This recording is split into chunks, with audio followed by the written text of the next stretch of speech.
സഹാബികൾ നമ്മുടെ മാതൃകയായിട്ട് മാറുകയാണെങ്കിൽ വലിയ മാറ്റങ്ങൾ ഉണ്ടാവും അല്ലേ? അബ്ദുല്ലാഹി ഇബ്നു മസ്ഊദ് റളിയല്ലാഹു അൻഹു പറഞ്ഞില്ലേ, ആരെങ്കിലും നിങ്ങൾ ഫോളോ ചെയ്യാൻ ആഗ്രഹിക്കുന്നുണ്ടെങ്കിൽ അത് അസ്ഹാബ് മുഹമ്മദാണ്.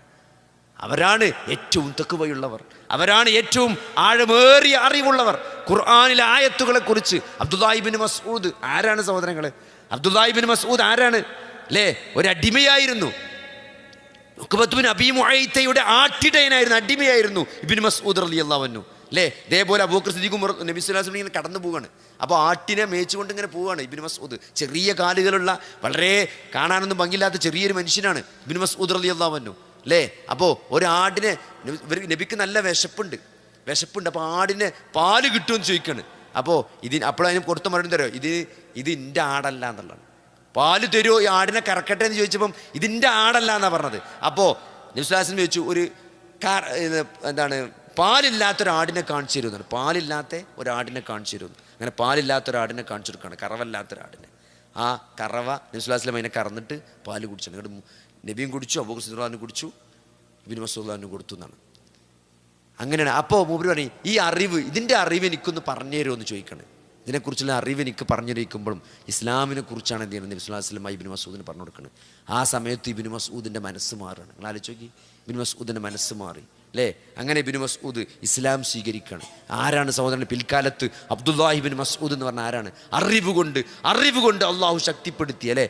നമ്മളൊന്നും ഒരാളും ഒരു നോട്ട് ചെയ്യാത്തൊരു വ്യക്തിയാണ് സത്യത്തിൽ. പക്ഷേ വിശുദ്ധ ഖുർആനിലെ ആഴത്തിലുള്ള അറിവ് നബി സല്ലല്ലാഹു അലൈഹി വസല്ലമ ഇബ്നു മസ്ഊദിൻ്റെ ഓത്ത് ഭയങ്കര സൗന്ദര്യമുള്ള ഓത്താണ്. സൗന്ദര്യം എന്ന് പറഞ്ഞാൽ അത് ആരെങ്കിലും ഖുർആൻ അവതരിച്ച അതേപോലെ പഠിക്കാൻ ആഗ്രഹിക്കുന്നില്ല, ഇബ്നു മസ്ഊദിൽ നിന്ന് പഠിക്കണം എന്നാണ് ഇബ്നു മസ്ഊദ് ഓതുന്നത്. നബി സ്വല്ലല്ലാഹു അലൈഹി വസല്ലമക്ക് ഇബ്നു മസ്ഊദിൻ്റെ ഓത്ത് ഇഷ്ടമായിരുന്നു. നബി ഇബ്നു മസ്ഊദിനെ കൊണ്ട് ഖുർആൻ ഓതിപ്പിക്കുന്നു. നബി ഇങ്ങനെ കേട്ട് ആസ്വദിക്കുന്നതാണ് അല്ലേ? സഹോദരങ്ങളെ, എന്തെങ്കിലും ഖുർആൻ ഒന്ന് കേട്ട് ആസ്വദിക്കാൻ നമ്മൾ വിചാരിച്ചിട്ടുണ്ടോ? ഓതല് പോട്ടെ അല്ലേ? അവർ നബിക്ക് ഇറങ്ങിയതാണ് ഖുർആൻ. എന്നിട്ട് നബി പോലും ഇബ്നു മസ്ഊദിനെ കൊണ്ട് ഖുർആൻ ഓദിക്കാണ്, അത് കേൾക്കാൻ വേണ്ടിയിട്ട്. നമ്മൾ എത്ര ഖുർആൻ കേൾക്കലുണ്ട്? നമ്മൾ കേൾക്കുമ്പോൾ എന്താ അതോടങ്ങനെ ഓണാക്കിയാണ് നമ്മൾ വേറെ പണിയെടുക്കണ്ടാവും. അതാണ് നമ്മളെ ഖുർആൻ കേൾക്കലെന്ന് പറഞ്ഞാൽ. സഹോദരങ്ങളെ, അങ്ങനെയല്ല. ഖുർആൻ അത് ഫസ്തമിഉ എന്നാണ്. ഇതിനെ ശ്രദ്ധിച്ച് കേൾക്കണം. ഖുർആനോടൊട്ട് അള്ളാൻ്റെ കലാമാണ്. അതിലേക്ക് ശ്രദ്ധ കൊടുക്കുന്നില്ലെങ്കിൽ അത് പൂട്ടിയേക്കാന്നല്ലേ. അങ്ങനെ പാട്ടും വാർത്തിടുന്ന മാതിരി ഇടേണ്ട സാധനമല്ല ഖുർആൻ അല്ലേ? അതാണ് ആ ഇബ്നു മസ്ഊദിനെ കൊണ്ട് അള്ളാൻ്റെ റസൂൽ ഖുർആൻ ഓദിച്ചു എന്നാണ് അല്ലേ? ഇബ്നു മസ്ഊദ് പിൽക്കാലത്ത് കൂഫയിലെ ഗവർണർ അല്ലേ, കൂഫയിലെ അധികാരിയായി. എത്ര ശിഷ്യന്മാരുണ്ടായി ഇബ്നു മസ്ഊദിന്? ആയിരക്കണക്കിന് ശിഷ്യന്മാരെ ദീന് പഠിപ്പിച്ച വ്യക്തിയാണ് മഹാനായ ഇബ്നു മസ്ഊദ് അല്ലേ? ഉഖബത്ത് ബിൻ അബീ മുഅയ്തയുടെ ആട്ടിടനായ ഒരു മനുഷ്യനെ അള്ളാഹു എത്രത്തോളം ഉയർത്തി. ഇബ്നു മസ്ഊദിനെ അറിയാത്ത ലോകത്തെ മുസ്ലിങ്ങൾ ആരാളുള്ളത് അല്ലേ? ഇസ്ലാമിനെ കുറച്ചെങ്കിലും ഒരു ഇൽമുള്ള ഒരു മുസ്ലിം ഇബ്നു മസ്ഊദിനെ അറിയാത്തതായിട്ട് ലോകത്തിലാരും ഉണ്ടാവില്ല. അത്രയും ഉയർന്ന ഒരു ദറജയിലേക്ക് ഒരാട്ടിടേനെ അള്ളാഹു ഉയർത്തിയെന്തുകൊണ്ടാണ്? ഈ ദീനിനെ കൊണ്ടാണ്, ഈ ദീനിൻ്റെ അറിവ് കൊണ്ടാണ്. അപ്പോൾ അതുകൊണ്ട് സഹോദരങ്ങളെ, ഖുർആൻ പഠിക്കുക. അതാണ് ഇന്ന് പ്രചോദനം കിട്ടേണ്ടത്. ഇബ്നു മസ്ഊദിൻ്റെ ചരിത്രത്തിൽ നിന്ന് നമുക്ക് കിട്ടേണ്ട പ്രചോദനം എന്താ? ഇബ്നു മസ്ഊദിൻ്റെ ഒരു ചരിത്രമുണ്ട്. അള്ളാഹുവിൻ്റെ റസൂൽ മരിച്ചു, അള്ളാഹുവിൻ്റെ റസൂൽ വഫാത്തായി. അങ്ങനെ കൂഫയിലെ ഖാളിയായിട്ട് നിയമിച്ചത് ആരാണ് അറിയങ്ങൾ? ഉമർ റളിയല്ലാഹു അൻഹു കൂഫയിലെ ഖാളിയായിട്ട് നിയമിച്ചത് അബ്ദുല്ലാഹി ഇബ്നു മസ്ഊദിനെയാണ്. അങ്ങനെ ആ ഖുലഫാഉർ റാഷിദുകളുടെ കാലഘട്ടമൊക്കെ കഴിഞ്ഞു പോയതിനു ശേഷം ഇബ്നു മസ്ഊദ് കൂഫയിൽ ഖാളിയായിട്ട് അപ്പോഴും തുടരുകയാണ്. ആരും മാറ്റിയിട്ടില്ല അദ്ദേഹത്തെ. അവിടെ ഒരു കേസ് വരികയാണ്. ഒരു കേസ് അദ്ദേഹത്തിൻ്റെ കോടതിയിലേക്ക് വരികയാണ്. എന്താ അറിയങ്ങൾ? ഒരാൾ മഹർ നിശ്ചയിക്കാതെ കല്യാണം കഴിച്ചു. അതായത് കല്യാണം കഴിക്കണം തോന്നി. അപ്പം മൂപ്പരെടുത്ത് മഹറൊന്നും കൊടുക്കാനില്ല. അപ്പം മൂപ്പരെന്ത് ചെയ്തു വെച്ചാൽ മഹർ കടം പറഞ്ഞു. അപ്പോൾ അതൊക്കെ അന്നത്തെ കാലത്ത് നടക്കും. മഹർ കടം പറഞ്ഞിട്ട് ഉണ്ടാവുമ്പം തരാമെന്ന് പറഞ്ഞിട്ട് എന്ത് ചെയ്തു? പെണ്ണ് സമ്മതിച്ചാൽ ഓക്കെയാണ്. അപ്പോൾ ഉണ്ടാവുമ്പം തരാമെന്ന് പറഞ്ഞിട്ട് എത്രയൊന്നും പറഞ്ഞു, ഉണ്ടാവുമ്പോൾ എന്തെങ്കിലുമൊക്കെ മഹർ എൻ്റെ പറഞ്ഞിട്ട് മൂപ്പര് കല്യാണം കഴിച്ചു. കുറച്ച് കഴിഞ്ഞ് മൂപ്പര് മരിച്ചു. മരിച്ചാൽ അനന്തരാവകാശ സ്വത്തിൽ നിന്ന് ആദ്യം കടാണ് കൊടുക്കേണ്ടത്, എന്നിട്ടാണ് പിന്നെ ബാക്കി കൊടുക്കാൻ പറ്റുള്ളൂ. അപ്പോൾ സ്വത്ത് വരിയേക്കാൻ നിൽക്കുമ്പോൾ ആദ്യം മഹർ വീട്ടണം. അപ്പോൾ എത്ര കൊടുക്കുക? എന്തെങ്കിലും തരാനായിട്ടാണ് കെട്ടിക്കണത്. ഇനിയിപ്പോൾ എത്ര കൊടുക്കുക? ഒരു കണക്കുമില്ലല്ലോ. അപ്പോൾ ഇബ്നു മസ്ഊദ് റളിയല്ലാഹു അൻഹു ഒരു മാസം സമയം ചോദിച്ചു. കോടതി പിരിഞ്ഞു. ഒരു മാസം കഴിഞ്ഞിട്ടേ ഇനി വിധി പറയുള്ളൂ. കാരണം അള്ളാൻ്റെ റസൂലിൻ്റെ കാലത്ത് ഇങ്ങനെ ഒരു സംഭവം ഉണ്ടായിട്ടില്ല. അതുകൊണ്ട് ഇപ്പോൾ എങ്ങനെ പറയാൻ പറ്റില്ലല്ലോ. നമുക്ക് അള്ളാൻ്റെ റസൂലിൻ്റെ ചര്യമാണല്ലോ. അങ്ങനെ മൂപ്പര് അന്ന് അറിയണ എല്ലാവർക്കും കത്തയച്ചു. അന്ന് ഇമെയിലോ വാട്സപ്പും ഇതൊന്നുമില്ല, ടെലിഗ്രാമൊന്നുമില്ല. അതുകൊണ്ട് ചോദിച്ച് മനസ്സിലാക്കണമെങ്കിൽ കത്തയക്കണം. ഇവിടുന്ന് ആളെ വിടണം. മദീനയിലേക്കൊക്കെ ആളെ വിട്ടു. ഇങ്ങനെ സംഭവം ഉണ്ടായിട്ടുണ്ട്, പള്ളിയിൽ വിളംബരം ചെയ്തു. ആർക്കെങ്കിലും അള്ളാഹുവിൻ്റെ റസൂലിൻ്റെ കാലത്ത് ഇങ്ങനെ ഒരു സംഭവം ഉണ്ടെങ്കിൽ, എന്തെങ്കിലും അള്ളാഹുവിൻ്റെ റസൂലിൽ നിന്ന് എന്തെങ്കിലും ഒരു കാര്യം ആർക്കെങ്കിലും ഈ വിഷയത്തിൽ അറിയെങ്കിൽ ഇബ്നു മസ്ഊദിനെ അറിയിക്കണമെന്നുണ്ട്. കത്തയച്ചു, അറിയിക്കേണ്ടവരൊക്കെ അറിയിച്ചു. ഒരു വിവരം കിട്ടിയില്ല. ഒരു മാസം കഴിഞ്ഞ് കോടതി വീണ്ടും കൂടുകയാണ്. കോടതി വീണ്ടും കൂടും. ഇന്ന് വിധി പറയണം. ഇന്ന് വിധി പറയേണ്ട ദിവസമാണ് ഈ വിഷയത്തിൽ. ഒരു അള്ളാഹുവിൻ്റെ റസൂലിൽ നിന്ന് ഒരു വിവരം കിട്ടിയിട്ടില്ല, ഒരു ചര്യയും കിട്ടിയിട്ടില്ല. ഇബ്നു മസ്ഊദ് ആലോചിച്ചിട്ട് അവസാനം എന്ത് പറഞ്ഞറിയോ? ആദ്യ ഭാര്യയ്ക്ക് ഇയാൾ മുമ്പ് കല്യാണം കഴിച്ച പെണ്ണിന് എന്താണോ കൊടുത്തത് അതേ മഹർ ഈ പെണ്ണിനും കൊടുക്കാൻ തീരുമാനിച്ചു. അതാണ് മൂപ്പരെ വിധി. ആ വിധി പ്രഖ്യാപിച്ചതോടുകൂടി സദസ്സിൽ നിന്ന് ഒരാൾ എണീറ്റ് വന്നു എന്നാണ്. എണീറ്റ് വന്നിട്ട് അയാൾ പറഞ്ഞു, ഇബ്നു മസ്ഊദ്, അള്ളാഹുവിൻ്റെ റസൂല് എന്താണോ വിധിച്ചത് അതാണ് താങ്കളും വിധിച്ചത് എന്നാണ്. അപ്പോൾ സന്തോഷത്തെക്കാളേറെ അപ്പോൾ പെട്ടെന്ന് മൂപ്പർക്ക് ദേഷ്യം വന്ന്. കാരണം എന്താ വെച്ചാൽ, ഞാൻ ഒരു മാസമായിട്ട് ചോദിച്ചടക്കുകയാണ്, ഒരു മാസമായിട്ട് അന്വേഷിച്ചടക്കുകയാണ്. പറഞ്ഞു, ഞാൻ അറിഞ്ഞിട്ടില്ല, നിങ്ങൾ ചോദിച്ചാൽ ഞാൻ അറിഞ്ഞിട്ടില്ല. അള്ളാഹിൻ്റെ റസൂലിൻ്റെ കാലത്ത് ഇതേപോലെ ഉണ്ടായി, അള്ളാഹിൻ്റെ റസൂൽ ഇതന്നെയാണെന്ന് തീരുമാനിച്ചത്.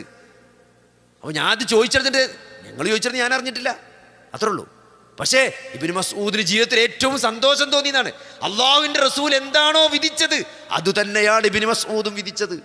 അതുകൊണ്ട് സഹോദരങ്ങളെ, ആരെ നോക്കി അള്ളാഹു അവരെ ഉയർത്തി എന്ന് പറയുമ്പം അത് എന്തുകൊണ്ടാണ് സഹോദരങ്ങളെ? ഒരു ആട്ടിടയനെ ഈ ഒരു ദറജയിലേക്ക് അള്ളാഹു ഉയർത്തി എന്ന് പറയുമ്പം അല്ലേ? അതാ ഇബ്നു റബീഅ ആരാണ്? ഒരു ചെറിയ മനുഷ്യനാണ്, കാണാനൊരു ചൊർക്കില്ലാത്ത ചെറിയ മനുഷ്യൻ. അതായത് സാധാരണ അന്നത്തെ ആൾക്കാർ ഇരുന്ന അത്താഴ് നിന്നാൽ അത്താഴ് ഇരിക്കണേക്കാൾ ചെറുതേക്കാരം. എന്താ വെച്ചെങ്കിൽ നമ്മളിങ്ങനെ സ്ഥലത്ത് ഇരിക്കുക, ഒരു ചങ്ങായി നിൽക്കുക, ആ നിൽക്കണോ നമ്മളെക്കാൾ ചെറുതാണ്. ഇവന് ഓൻ്റെ അവസ്ഥ എന്താ? ഓൻ്റെ കോംപ്ലക്സ് എത്രയ്ക്കാരം? ഓനെ കളിയാക്കാണ്. അങ്ങനെ ഉമ്മാൻ്റെ അടുത്ത് വന്നിട്ട് പറയണ, കുട്ടി എത്തമ്മ എല്ലാവരും കളിയാക്കണം, ഉയരല്ലാത്തതുകൊണ്ട് എല്ലാവരും കളിയാക്കാണ്. ആ ഉമ്മ കൊടുത്തൊരു മറുപടി ഉണ്ട്, അത്താ അള്ളാഹുവിൻ്റെ ഗ്രന്ഥം കൊണ്ട് അള്ളാഹു ചില ആളുകളെ ഉയർത്തുന്നതാണ്. അവിടെ ഖുർആൻ പഠിച്ചാൽ അത് നല്ല പണ്ഡിതനാകാൻ നോക്കുന്ന, എന്നാൽ വലിയ ആളാകാന്നാണ്, വലിയ ആളാകാൻ. അങ്ങനെ ഇബ്നു അബ്ബാസിൻ്റെ അടുത്ത് നിന്ന് ദീൻ പഠിക്കണം അത്താഴ്. നിങ്ങൾ ആലോചിക്കും, ഇബ്നു അബ്ബാസിൻ്റെ ദീൻ പഠിക്കണം അത്താഴ്. അത്താഴ് ഇബ്നു അബ്ബാസിന് എത്രയോ സാധനങ്ങൾ ഉദ്ധരിച്ചതായി ആ അത്താഴ് നമുക്ക് കാണാൻ പറ്റുമ്പോൾ. ആ അത്താഴ് ഇബ്നു അബ്ബാസിൽ നിന്ന് ഉദ്ധരിക്കാണ് അല്ലേ? ഒരു വിഷയത്തിൽ അമവി കാലഘട്ടത്തിൽ അമവി ഖലീഫ ഒരു വിഷയത്തിൽ ഒരു കൺഫ്യൂഷൻ ഉണ്ടായ സമയത്തിൽ ആർക്കാണ് ഏറ്റവും വിവരമുള്ളതെന്ന് അന്വേഷിക്കും. അത്താഴ് എന്ന് പറഞ്ഞ ഒരു പണ്ഡിതൻ ജീവിച്ചിരിപ്പുണ്ട്, അയാളുടെ അടുത്തേക്ക് പോകണമെന്നാണ്. അങ്ങനെ അയാൾ മദീന പള്ളിയോട് ചേർന്നൊരു വീട്ടിൽ ഒരു ചെറ്റക്കൂട്ടിൽ താമസിക്കുന്നുണ്ട്. അവ ഖലീഫ വിളിപ്പിച്ചു എന്നാണ്, ചെല്ലാൻ പറഞ്ഞു എന്നാണ്. ദീന് അങ്ങോട്ട് കൊട്ടാരത്തിൽ പോയി വിളമ്പൂലെന്നാണ്, ഇങ്ങോട്ട് വരണം എന്നാണ് പറഞ്ഞത്. അങ്ങനെ ആ ചെറ്റക്കൂട്ടിലേക്ക് ഖലീഫ വരികയാണ്. സഹോദരന്മാർ, എന്ത് ആ ആളുകൾ കളിയാക്കിയിരുന്ന, കുട്ടിക്കാലത്ത് കളിയാക്കിയിരുന്ന ആ മനുഷ്യൻ്റെ അടുത്തേക്ക് ഖലീഫ ഫത്വ ചോദിച്ച് വരുമ്പം അതെന്തുകൊണ്ടാണ്? അള്ളാഹുവിൻ്റെ കലാം, ആ അള്ളാഹുവിൻ്റെ കലാമിൽ നേടിയ അറിവ് കൊണ്ട് അള്ളാഹു ആളുകളെ ഉയർത്തുന്നതാണ്. അതുകൊണ്ട് സഹോദരങ്ങളെ, ഒരായത്ത് പഠിക്കാൻ അതാണ് സഹാബികൾ നമ്മൾ സ്വീകരിക്കേണ്ട മാതൃക അല്ലേ? നിങ്ങൾക്ക് ആർക്കെങ്കിലും ഇഷ്ടം, അള്ളാഹുവിൻ്റെ റസൂൽ ചോദിക്കാണ്, നിങ്ങൾക്ക് ആർക്കെങ്കിലും ഇഷ്ടമുണ്ടോ? നിങ്ങൾ പെരീക്കിന് ചെല്ലുമ്പം നിങ്ങളെ പെരൻ്റെ അമ്മരത്ത് 3 കാറ് കിടക്കണം അല്ലേ? BMW 8 സീരീസിലൊരു കാറ് അല്ലേ? ബെൻസിൻ്റെ മേബാക്കിൽ ഏറ്റവും മുന്തിയ കാറ് അവിടെ കിടക്കുകയാണ്. പിന്നെ Audi 8. നിങ്ങൾക്ക് എന്ത് ഈ ഭൂമുഖത്ത് സങ്കല്പിക്കാൻ പറ്റുമോ? അല്ലെ, നമുക്ക് ചിലപ്പം ആലോചിച്ചാൽ നമ്മളെ കുട്ടികളോട് ചോദിച്ചാൽ പറഞ്ഞു ഏറ്റവും നല്ല കാർ ഏതാണ്? ഓലൊക്കെ കാണുന്ന ആൾക്കാരേക്കാരം അല്ലേ? ഏതാ റേഞ്ച് റോവറിൻ്റെ പുതിയ വണ്ടി ഏതാണ്? ഓഡിൻ്റെ പുതിയ വണ്ടി ഏതാണ്? ഒക്കെ ഓല് പറഞ്ഞുതരും. അങ്ങനത്തെ നിങ്ങൾക്ക് സങ്കല്പിക്കാൻ പറ്റിയ ഒരു 4x4ഉം ഒരു സ്പോർട്സ് കാറും ഒരു സാധാരണ കാറും ഏറ്റവും മുന്തിയ 3 കാറ് നിങ്ങളെ മരത്ത് ഇങ്ങനെ നിർത്തിയിട്ടൊക്കെയാണ്.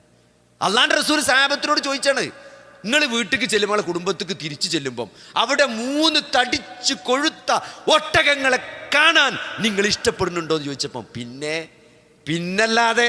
കാരണം ഒട്ടകം എന്ന് പറഞ്ഞാൽ അങ്ങനത്തെ ഒരു മുതലാണ്. ചുവന്ന തുടുത്ത തടിയുള്ള 3 തടിച്ചു കൊഴുത്ത ചുവന്ന ഒട്ടകം എന്ന് പറഞ്ഞാൽ അതന്നെയാണ് റോൾസ് റോയ്സ് പറഞ്ഞാൽ.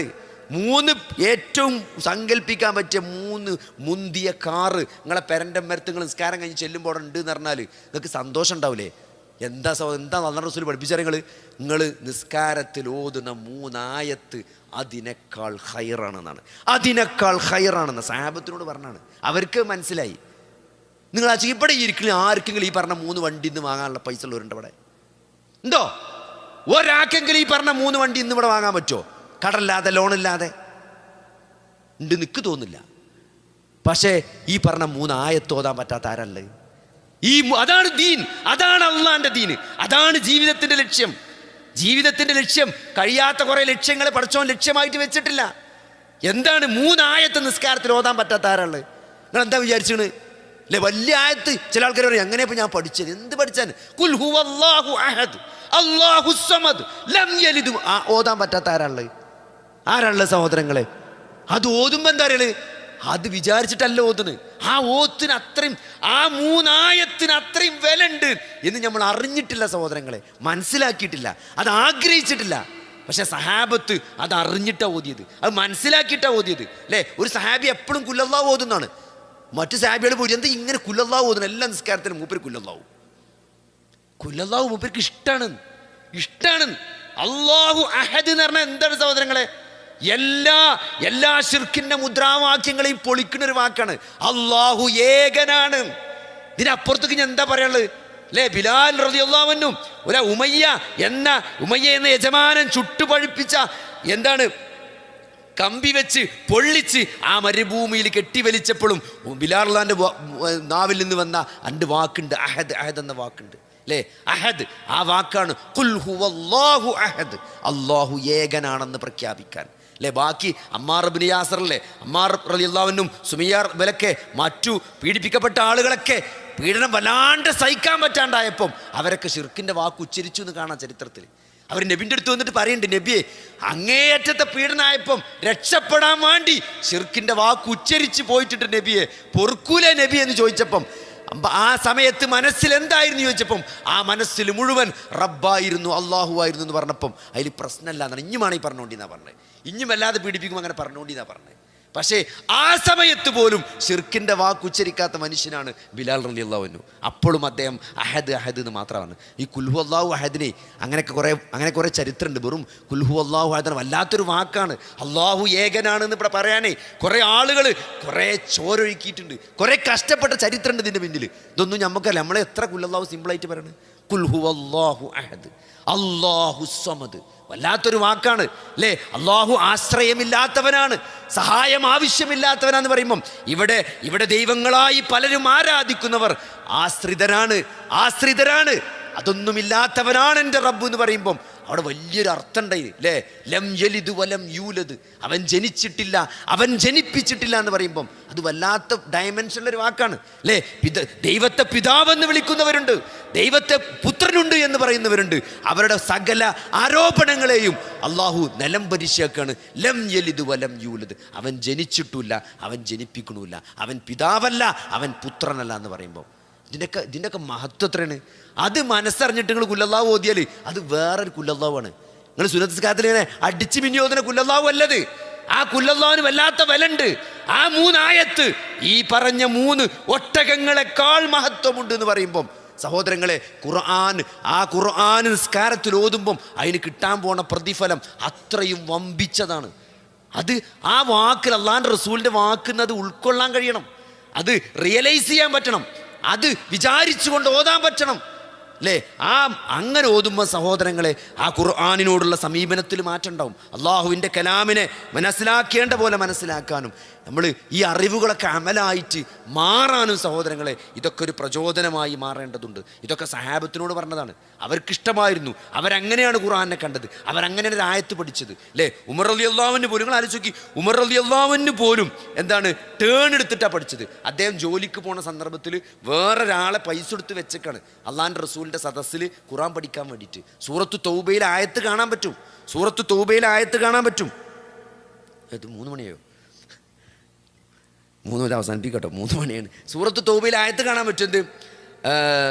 നബി സല്ലല്ലാഹു അലൈഹി വസല്ലമ എന്താണ് അള്ളാഹു തബൂക്കിന് വേണ്ടി യുദ്ധത്തിന് പുറപ്പെടാൻ വേണ്ടി പറഞ്ഞ സന്ദർഭത്തിൽ എന്താണ് മദീനയിൽ കുറച്ച് ആളുകൾ അവിടെ തന്നെ ദീൻ പഠിപ്പിക്കാൻ വേണ്ടി അള്ളാഹിൻ്റെ റസൂലിൻ്റെ അധ്യാപനങ്ങൾ കേട്ട് മനസ്സിലാക്കി പറഞ്ഞു കൊടുക്കാൻ കുറച്ച് ആളുകൾ മദീനത്ത് നിന്ന് പോകരുത് എന്ന് സൂറത്ത് തൗബയിൽ ആയത്തുണ്ട്. നിങ്ങൾ ആലോചിച്ച് നോക്കി, ഈ അറിവിന് അത്രയും ഇമ്പോർട്ടൻസ് ഉണ്ട്.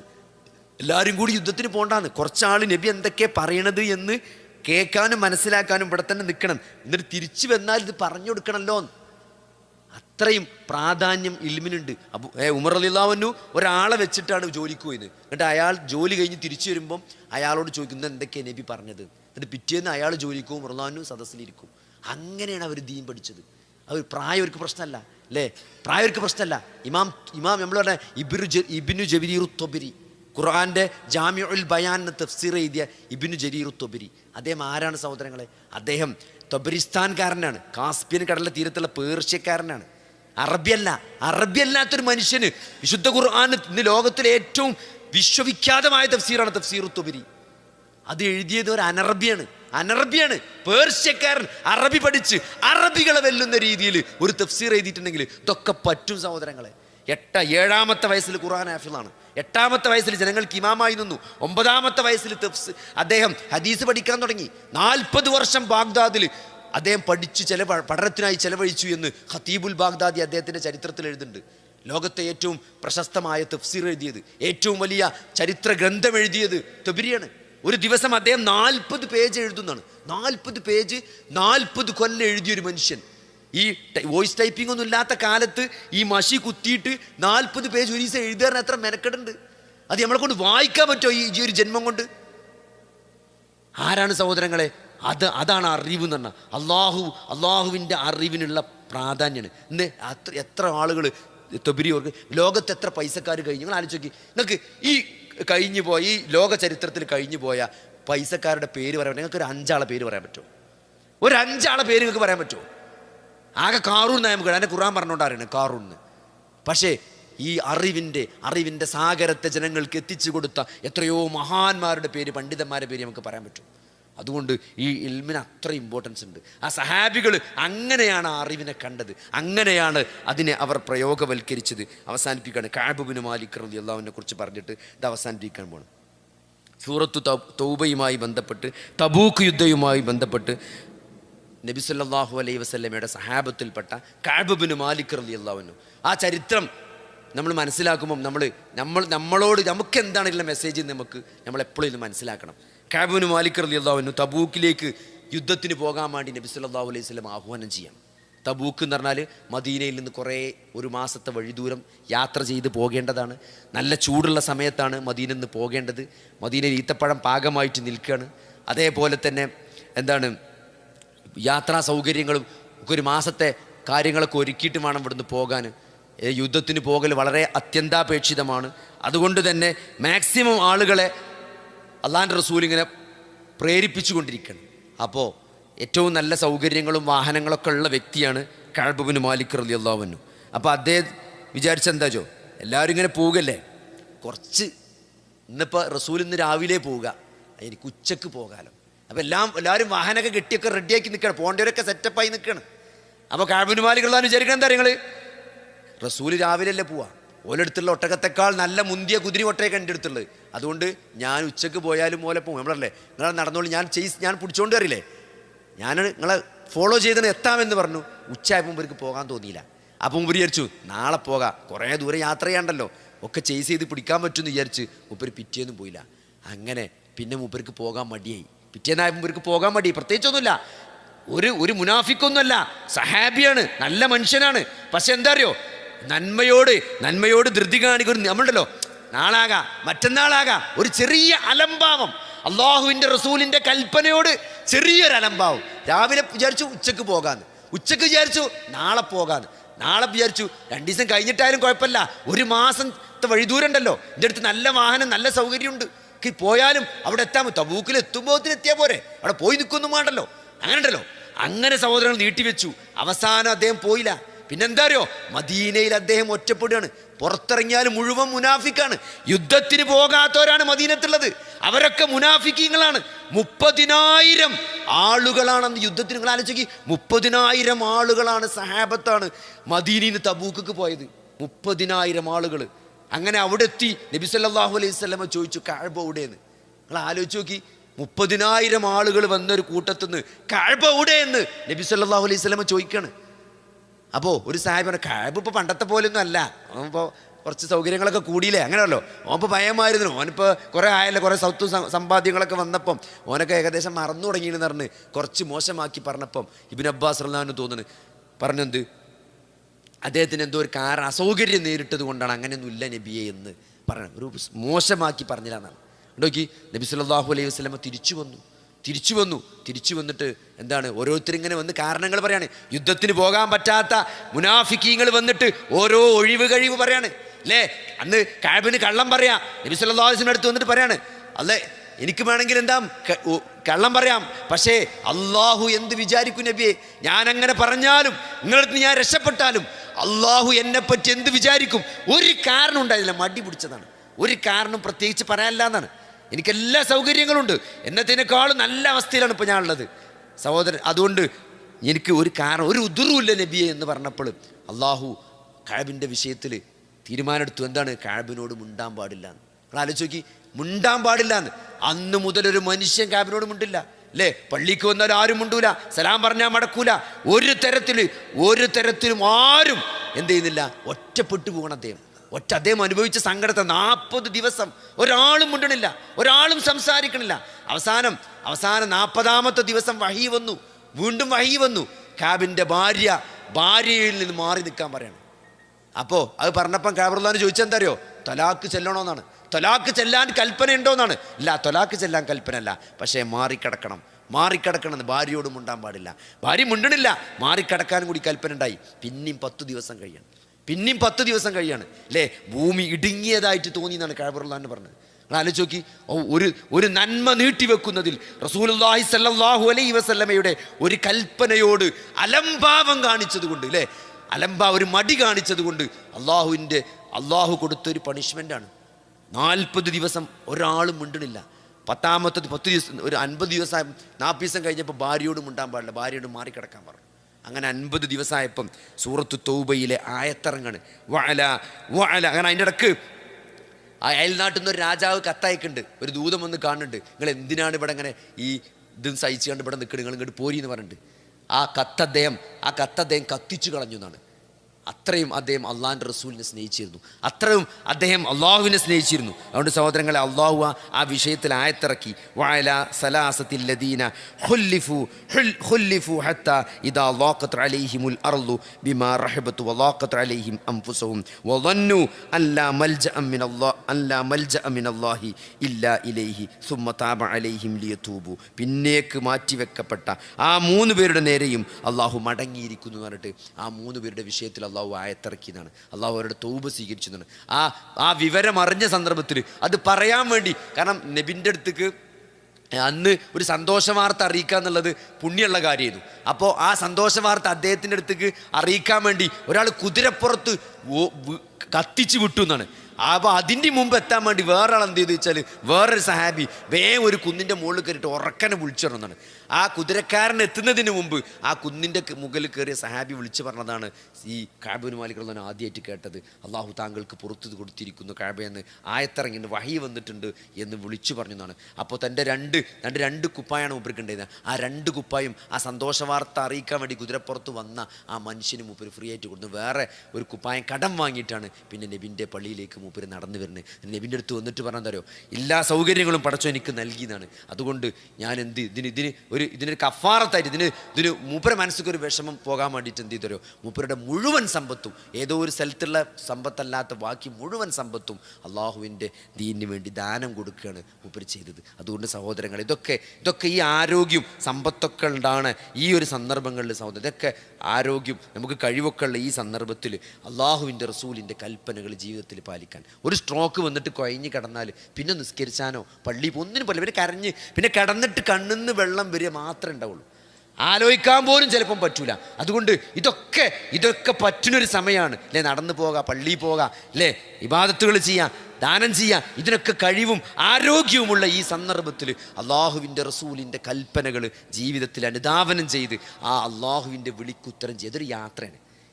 മരണത്തോട് തുടങ്ങുന്ന ഒരു വലിയ ജീവിതത്തിലേക്കുള്ള ഒരു ചെറിയ ടെസ്റ്റ് മാത്രമാണ്. ഇതിവിടെ കാണുന്ന ഈ പളപളപ്പിലോ ദുന്യാവിൻ്റെ വഞ്ചനയിൽ നമ്മൾ ഒരിക്കലും വീണു പോരുന്നത്. ലക്ഷ്യത്തിൽ നമ്മൾ മാറി യാത്ര ചെയ്ത് ജീവിതത്തിൻ്റെ ലക്ഷ്യം എന്ന് പറഞ്ഞാൽ നാളെ റബ്ബിൻ്റെ തൃപ്തി കിട്ടുക എന്നുള്ളതാണ്. അതെങ്ങനെയാണ്? അത് അള്ളി റസൂൽ എന്ത് പറഞ്ഞോ അതനുസരിച്ച് ജീവിക്കുക എന്നുള്ളതാണ്. അതിൽ നമ്മൾ എന്ത് ചെയ്യരുത്, ആ ലക്ഷ്യത്തിൽ നമ്മൾ മാറിപ്പോകരുത്. അത് പറഞ്ഞു കൊടുക്കുക, അറിയാത്ത ആളുകൾക്ക് പറഞ്ഞു കൊടുക്കാനാണ് അള്ളാഹു നമ്മളെ നിയോഗിച്ചത്, അല്ലേ? അള്ളാഹു നമ്മളെ നിയോഗിച്ച അവതരിപ്പിച്ചത് എന്തിനാണ്? ഈ ആളുകൾക്ക് ഈ മെസ്സേജ് എത്തിക്കാനാണ്. അത് നമ്മുടെ ബാധ്യതയാണ്. അതിലുണ്ടാകുന്ന പ്രയാസങ്ങളിൽ നമ്മൾ ക്ഷമിക്കണം. അപ്പോഴാണ് നമ്മൾ സഹാബത്തിൻ്റെ പാതയിലാണെന്ന് പറയാം. ഈ മതം നമുക്ക് എത്തിച്ചു തന്നത് അവരാണ്.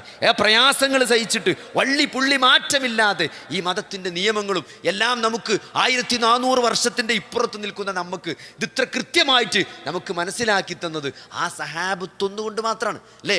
ആ സഹാബത്തിനെ അള്ളാഹു അതിനു വേണ്ടി അവിടെ നിയോഗിച്ചതാണ്. അതുകൊണ്ട് സഹോദരങ്ങളെ, നമുക്ക് അവരുടെ പേര് കേൾക്കുമ്പം റളിയല്ലാഹു അൻഹും എന്ന് നമ്മൾ ചെല്ലണം. ഇതറിഞ്ഞ ഒരാൾ ചെല്ലാതെക്കൂല. അവരുടെ ത്യാഗം കണ്ട, അവരുടെ പ്രയാസങ്ങൾ മനസ്സിലാക്കിയ, അവർ ഈ ദീന് നമുക്ക് എത്തിച്ച് നൽകാൻ അവർ അനുഭവിച്ച ത്യാഗങ്ങൾ അറിഞ്ഞ ഒരു മനുഷ്യൻ്റെ മനസ്സ് നാവിൽ തുമ്പത്ത് റളിയല്ലാഹു അൻഹു എന്ന് വരാതിരിക്കൂല എന്നാണ്. ഉള്ളു തട്ടിയിട്ട് ഒരു റളിയല്ലാഹു അൻഹു നമ്മൾ അവരുടെ പേര് കേൾക്കുമ്പോൾ ചെല്ലണം. സഹോദരങ്ങളെ, അല്ലാഹു സുബ്ഹാനഹു വ തആല അവരെയും നമ്മളെയും നാളെ ജന്നാത്തുൽ ഫിർദൗസിൽ ഒരുമിച്ച് കൂട്ടുമാറാകട്ടെ. നമുക്കൊരു സന്തോഷ വാർത്ത എന്താ പറയുക? അവസാന കാലം വരും. അല്ലാഹുവിൻ്റെ റസൂൽ പറയാണ്, ഇതിൽ ഏറ്റവും സന്തോഷ വാർത്ത എന്താ വെച്ചാൽ അവസാന കാലം വരും. ആ സമയത്ത് ചില ആളുകളുണ്ട്, അള്ളാഹിൻ്റെ റസൂലിൻ്റെ ആളുകൾ, ഉമ്മത്തിൽപ്പെട്ട ചില ആളുകൾ എന്ത് ചെയ്യും? അവർ ഈ ദീന് നിലനിർത്താൻ വേണ്ടി അവർ പ്രയാസപ്പെടും അല്ലേ? അവർ പ്രയാസപ്പെടും. ഒരു തീക്കരൽ നമ്മൾ പിടിച്ചാൽ എത്ര പ്രയാസം ഉണ്ടാവും?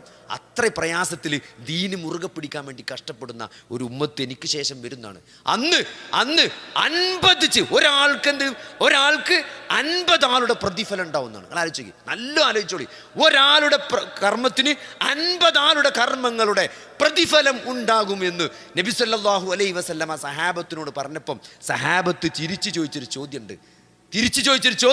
എന്താ അറിയോ? അവരിൽ നിന്നുള്ള 50 ആണോ ഞങ്ങളിൽ നിന്നുള്ള 50 ആണോ? അവരിൽ നിന്നുള്ള 50 ആളുടെ പ്രതിഫലമാണോ ഞങ്ങളിൽപ്പെട്ട 50 ആളുടെ പ്രതിഫലമാണോ ആ ഉമ്മത്തിലെ ആൾക്കാർക്ക് കിട്ടാൻ പോകുമെന്ന് ചോദിച്ചപ്പം അള്ളാഹുവിൻ്റെ റസൂൽ പറഞ്ഞ മറുപടി എന്താരോ? നിങ്ങളിൽ നിന്നുള്ള 50 ആളുടെ പ്രതിഫലം എന്നാണ്. നിങ്ങളിൽ നിന്നുള്ള 50 ആളുടെ പ്രതിഫലം. നമ്മൾ പറയല്ലോ ഭയങ്കര പ്രയാസമാണ് കേട്ടോ ജീവിക്കാം, എല്ലായിടത്തും തെറ്റാണ്, എല്ലായിടത്തും അശ്ലീലമാണ്, കേൾക്കുന്നതും കാണുന്നതും വലിയ പ്രയാസമാണ് കേട്ടോ ദീനനുസരിച്ച് ജീവിക്കാൻ എന്ന് നമ്മൾ, കാലം മോശമാണ് എന്ന് നമ്മൾ നിരന്തരം പറഞ്ഞുകൊണ്ടിരിക്കില്ല സഹോദരങ്ങളെ. ഈ കാലത്ത് നിങ്ങൾ ദീൻ മുറുകെ പിടിച്ച് ജീവിച്ചാൽ 50 ആളുടെ പ്രതിഫലം കിട്ടുക. ആരിൽപ്പെട്ട? സഹാബത്തിൽപ്പെട്ട 50 ആളുടെ പ്രതിഫലം. അതുകൊണ്ട് എല്ലാവർക്കും ചാൻസ് ഉണ്ട്. എല്ലാവർക്കും അതാണ് പറഞ്ഞത്, അള്ളാഹിൻ്റെ ദീൻ എന്ന് പറഞ്ഞാൽ വല്ലാത്തൊരു സംഭവമാണ്. അതിലെല്ലാവർക്കും ചാൻസ് ഉണ്ട്. അതിൽ കായില്ലാത്തവനും കായുള്ളവനും, ആരോഗ്യമില്ലാത്തവനും എല്ലാവർക്കും അതിൽ ചാൻസ് ഉണ്ട്. അതുകൊണ്ട് നഷ്ടപ്പെടുത്തരുത് സഹോദരങ്ങളെ. ഈ റമളാനിൻ്റെ പുണ്യരാത്രങ്ങൾ പരമാവധി അള്ളാഹുവിലേക്ക് അടുക്കാൻ, പരമാവധി സൽക്കർമ്മങ്ങളിൽ മുന്നേറാൻ, തെറ്റുകളിൽ മാറി നിൽക്കാൻ, തഖ്വ കൈക്കൊള്ളാൻ, ആ തഖ്വ ജീവിതത്തിലുടനീളം നിലനിർത്താൻ ഓരോ റമളാൻ കഴിയുമ്പോഴും തഖ്വയുടെ ഗ്രാഫ് മുകളിലേക്ക് പോയി നല്ലൊരവസ്ഥയിൽ മരിക്കുമ്പോൾ ഏറ്റവും നല്ലൊരു ദിവസത്തിൽ ഏറ്റവും നല്ല നാളുകൾക്ക് ശേഷം തഖ്വ ഏറ്റവും നല്ല മൂർധന്യാവസ്ഥയിൽ നിൽക്കുന്നൊരവസ്ഥയിൽ അള്ളാഹുവിനെ കണ്ടുമുട്ടാനുള്ള ഒരു ഭാഗ്യം അള്ളാഹു നമുക്ക് നൽകുമാറാകട്ടെ. റബ്ബന ആതിന ഫിദ്ദുനിയ ഹസനതൻ വഫിൽ ആഖിറതി ഹസനതൻ വഖിന അദാബന്നാർ. അല്ലാഹുമ്മഗ്ഫിർ ലിൽ മുഅ്മിനീന വൽ മുഅ്മിനാത്ത് വൽ മുസ്ലിമീന വൽ മുസ്ലിമാത്ത്. അല്ലാഹുമ്മ അഇസ്സൽ ഇസ്ലാമ വൽ മുസ്ലിമീൻ വഅദില്ല الشرك والمشركين. ربنا ظلمنا أنفسنا وإن لم تغفر لنا وترحمنا لنكونن من الخاسرين. ربنا هب لنا من أزواجنا وذرياتنا قرة أعين واجعلنا للمتقين إماما. اللهم أحينا على الكتاب والسنة وأمتنا مع الإيمان والتوبة. توفنا مسلمين وألحقنا بالصالحين. ربنا لا تزغ قلوبنا بعد إذ هديتنا وهب لنا من لدنك رحمة إنك أنت الوهاب. اللهم يا مقلب القلوب ثبت قلوبنا على دينك. اللهم يا مسرف القلوب سرف قلوبنا على طاعتك. آمين آمين برحمتك يا أرحم الراحمين. اللهم صل على محمد وعلى آل محمد والحمد لله رب العالمين.